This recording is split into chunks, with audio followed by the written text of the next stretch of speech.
नमस्कार दोस्तों, आज की स्पेशल वीडियो में आपका स्वागत है, जहां हम साथ मिलकर मनाएंगे दिवाली की चमकदार शाम और सीखेंगे मां लक्ष्मी को कैसे खुश करें ताकि आपके घर में हमेशा खुशियां और धन की बरसात हो। शुरू करते हैं इस जादुई सफर को जो आपके जीवन को रोशन कर देगा। आप सभी को दीपावली की ढेरों शुभकामनाएं।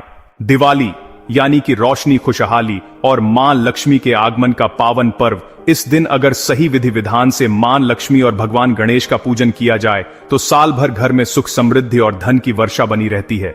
आज की इस वीडियो में मैं आप सभी को दिवाली पूजन की बहुत ही सरल और संपूर्ण विधि करके दिखाऊंगी। तो देखिए, हमारे हिंदू धर्म में दीपावली का त्योहार सबसे बड़ा त्योहार माना जाता है और दीपावली के दिन लक्ष्मी जी का पूजन भी किया जाता है। तो आज की इस वीडियो में आप सभी जानेंगे कि हमें लक्ष्मी जी का पूजन कैसे करना चाहिए, कौन सा मंत्र बोलना चाहिए और पूजा विधि के तुरंत बाद कौन सा उपाय करना चाहिए ताकि मां लक्ष्मी का निवास स्थायी रूप से हमारे घर में बना रहे। तो देखिए, दीपावली के दिन शाम के समय में हमें इस पूजन को करना होता है। शाम के समय नहा धोकर स्वच्छ वस्त्र धारण करके सबसे पहले आप एक चौकी लगा लें। ध्यान रहे कि चौकी आप इस प्रकार से लगाएं कि आपका जो मुख है वो उत्तर दिशा की ओर होना चाहिए। अगर उत्तर दिशा की ओर मुख ना कर पाएं तो पूर्व दिशा की ओर मुख करके आपको इस प्रकार से एक चौकी लगा लेनी है और चौकी के ऊपर लाल रंग का वस्त्र बिछा लेंगे। अब इसके ऊपर हम लक्ष्मी जी और गणेश जी का एक पोस्टर लगाएंगे। इस तरह के पोस्टर आपको मार्केट में बड़े ही आसानी से मिल जाएंगे और यह बहुत ही ज्यादा महंगे भी नहीं मिलते हैं। 10 से 20 रुपए में बड़ी ही आसानी से आपको मार्केट में कहीं भी मिल जाएंगे। अब हम चौकी के ऊपर सबसे पहले अक्षत 2 जगहों पर लगाएंगे और अब इसके ऊपर हम गणेश जी और लक्ष्मी जी की जो नई प्रतिमा या मूर्ति लेकर आए हैं उन्हें स्थापित करेंगे, विराजमान कर देंगे। अगर आप नई मूर्तियां नहीं लेकर आए हैं तो पहले से जो आपके घर में गणेश जी, लक्ष्मी जी की मूर्तियां हैं उन्हें भी स्थापित कर सकते हैं। इसके बाद में सुपारी के रूप में हम भगवान विष्णु को यहां पर विराजमान कर देंगे। अगर आपके पास में भगवान विष्णु की मूर्ति या फोटो कुछ है तो आप उन्हें भी विराजमान कर सकते हैं। इस दिन सोने और चांदी का भी पूजन किया जाता है क्योंकि सोना और चांदी मां लक्ष्मी का ही प्रतीक होते हैं। तो सोने चांदी की जो भी चीजें आपने धनतेरस के दिन खरीदी हैं उन्हें आप रख दें, नया कुछ नहीं लिया है। तो जो चीजें आपके पास पहले से हो सोने चांदी की उन्हें भी आप रख सकते हैं। इसी के साथ हम कुछ पैसे भी रख देंगे क्योंकि जो धन पैसा होता है इसे भी मां लक्ष्मी का ही स्वरूप माना जाता है।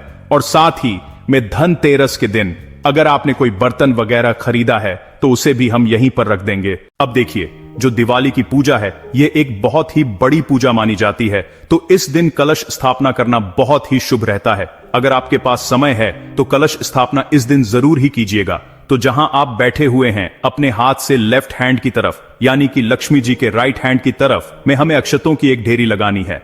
ध्यान रहे कि पूजा में प्रयोग किए गए चावल बिल्कुल भी खंडित नहीं होने चाहिए। तो चावल से हम यहां पर एक अष्टदल कमल बना लेंगे क्योंकि मां लक्ष्मी को अष्टदल कमल बहुत ही प्रिय है। अगर आपको बनाना नहीं आता है तो केवल आप चावल की ढेरी लगाकर भी इसके ऊपर कलश स्थापना कर सकते हैं। अब हम लेंगे एक पीतल या आप तांबे का लोटा ले सकते हैं। इसमें हम पूर्ण रूप से जल और गंगा जल भर लेंगे और इसके ऊपर में स्वास्तिक बनाकर रख लेंगे। इसके बाद इसमें हल्दी, सुपारी, सिक्का, थोड़ी सी चावल, 2 लौंग और 1 इलायची हम इस कलश के अंदर डालकर कलश का कंठ मौली धागे से बांध देंगे। अब आम के पत्तों पर टीका लगाकर हम कलश को सजाएंगे। अगर आम के पत्ते ना मिले तो आप अशोक के पत्ते भी लगा सकते हैं। और अब हम इस कलश को अष्टदल कमल के ऊपर स्थापित कर देंगे और एक चावलों से भरे हुए पूर्ण पात्र से हम कलश को ढक देंगे और एक नारियल को मौली धागे से बांध करके हम यहां पर रखेंगे। आप चाहे तो लाल रंग का कपड़ा भी लपेट सकते हैं। अब नारियल का मुख अपनी ओर रखते हुए हम कलश के ऊपर इस नारियल को रख देंगे और इस तरह से हमारे कलश की स्थापना हो जाएगी। अब हमें अखंड दीपक जलाना है, तो इसके लिए मैं यहां पर चावलों से स्वास्तिक बनाऊंगी। आप स्वास्तिक बनाना ना चाहें तो आप थोड़े से चावलों की ढेरी लगाकर उसके ऊपर भी अखंड दीपक जला सकते हैं। देखिए, जो अक्षत होते हैं यह मां लक्ष्मी और भगवान विष्णु को अत्यंत ही प्रिय है, इसीलिए इससे बना कोई भी चिन्ह देवी देवताओं को तुरंत ही प्रसन्न करता है। इस प्रकार से चावलों के ऊपर में एक बड़ा दिया जलाया जाता है। यह अखंड दीपक होता है। दिवाली की रात पूरी रात यह दीपक जलता रहता है और इस दीपक में सरसों का तेल भरा जाता है। तो इस प्रकार से हम दीपक जला लेंगे और दीपक जलाकर प्रार्थना करेंगे कि हे मां लक्ष्मी, आज मैं आपका पूजन करने जा रही हूं या कर रहा हूं। आप मेरी पूजा को स्वीकार करें। कोई गलती रह जाए तो मुझे क्षमा करें और मेरे घर में स्थायी रूप से निवास करें। इस तरह से संकल्प करने के बाद में फिर हम पूजा को शुरू करेंगे। तो सच्चे भाव के साथ सबसे पहले हम भाव रूपी जल का स्नान छींटे के रूप में लगाकर करेंगे। तो यहां पर मैंने सभी देवी देवताओं को स्नान करा दिया है।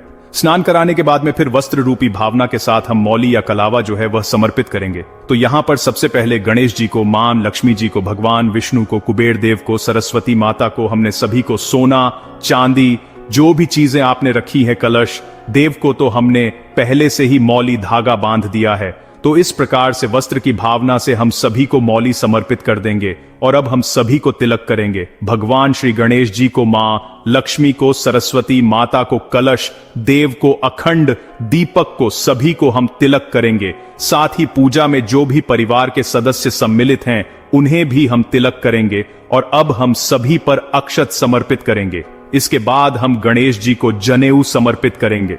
हल्दी की एक गांठ समर्पित करेंगे। भगवान विष्णु को भी जनेऊ समर्पित कर देंगे। जनेऊ नहीं है तो आप मौली भी समर्पित कर सकते हैं। इसके बाद हम सभी को पुष्प समर्पित करेंगे। भगवान श्री गणेश जी को पीले रंग का पुष्प समर्पित करेंगे। मां लक्ष्मी को इस दिन अगर हो सके तो आप कमल का पुष्प जो फूल है वह जरूर ही चढ़ाइएगा। मां लक्ष्मी को लाल रंग अत्यंत ही प्रिय है और इसी के साथ में विष्णु जी को भी हम पीले रंग का पुष्प समर्पित करेंगे। कलश देव को भी हम पुष्प समर्पित कर देंगे। इसके बाद मां लक्ष्मी जी की कुछ प्रिय चीजें हैं जो इस दिन इन्हें जरूर ही समर्पित करना चाहिए। बहुत ही शुभ माना जाता है और यह सभी चीजें आपको 5 से 10 रुपए में बड़ी ही आसानी से मार्केट में भी मिल जाएंगी। सबसे पहली वस्तु जो कि मां लक्ष्मी को बहुत प्रिय है, कौड़ियां। इसे मां लक्ष्मी की बहन के रूप में भी जाना जाता है क्योंकि समुद्र मंथन से मां लक्ष्मी और कौड़ी दोनों का ही जन्म हुआ था। इसी के साथ में 5 गोमती चक्र हम ले लेंगे। आप देख रहे हैं इस प्रकार से हमें इसके अंदर में चक्रुमा आकृति दिखाई दे रही है। इसे ही गोमती चक्र कहा जाता है। इन्हें ले लेंगे। इसी के साथ में कमल गट्टे आते हैं। मार्केट में बहुत आसानी से 5 कमल गट्टे ले लें। लक्ष्मी चक्र भी मिलता है, उसे भी आप ले सकते हैं। इसी के साथ सुपारी भी समर्पित कर दीजिएगा। और अब इसके बाद में हम सप्तधान समर्पित करेंगे, यानी कि 7 प्रकार के अनाज इस दिन समर्पित किए जाते हैं। साबुत अनाज इसके लिए हम समर्पित करेंगे। तो यहां पर मैंने गेहूं, बाजरा, जौ, चावल, चना, मूंग, धनिया इत्यादि 7 प्रकार की चीजें समर्पित की हैं।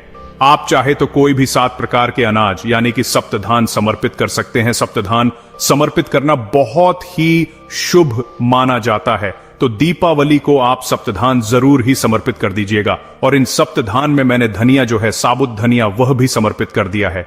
तो इसलिए आपको अलग से धनिया समर्पित करने की आवश्यकता नहीं है। तो इस प्रकार से हम सप्तधान समर्पित कर देंगे और इसके बाद में हम भोग के स्वरूप में कोई भी मिठाई समर्पित करेंगे। आप चाहे तो घर की मिठाई ले सकते हैं या आप चाहे तो मार्केट से बनी हुई मिठाई भी ला सकते हैं। साथ ही में इस दिन फल जरूर ही समर्पित करने चाहिए। तो आप कोई भी आरतु फल समर्पित कर सकते हैं। और इसी के साथ कई लोग इस दिन पंचमेव का भोग भी समर्पित करते हैं। सबसे ज्यादा जरूरी है इस दिन खील बतासे का भोग। तो यह भोग आप जरूर ही समर्पित कीजिएगा क्योंकि खील बतासा मां लक्ष्मी को अत्यंत ही प्रिय है।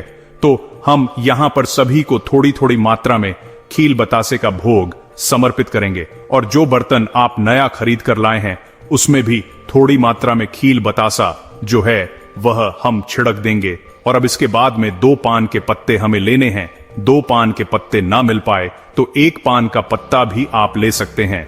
पान मां लक्ष्मी को अत्यंत ही प्रिय होता है। पान के पत्ते के ऊपर जो भी चीजें आपने भोग के रूप में चढ़ाई हैं वे सभी चीजें थोड़ी थोड़ी मात्रा में आप इसके ऊपर रख दीजिएगा। पान के ऊपर हमें रखना है और अब हम इसे मां लक्ष्मी को भोग के रूप में समर्पित कर देंगे। और फिर हम एक लोटा जल समर्पित करेंगे। यथासंभव दक्षिणा समर्पित कर देंगे। अगर आपने व्रत किया है तो भी आप कथा सुन सकते हैं, व्रत नहीं किया है तब भी कथा को सुन सकते हैं।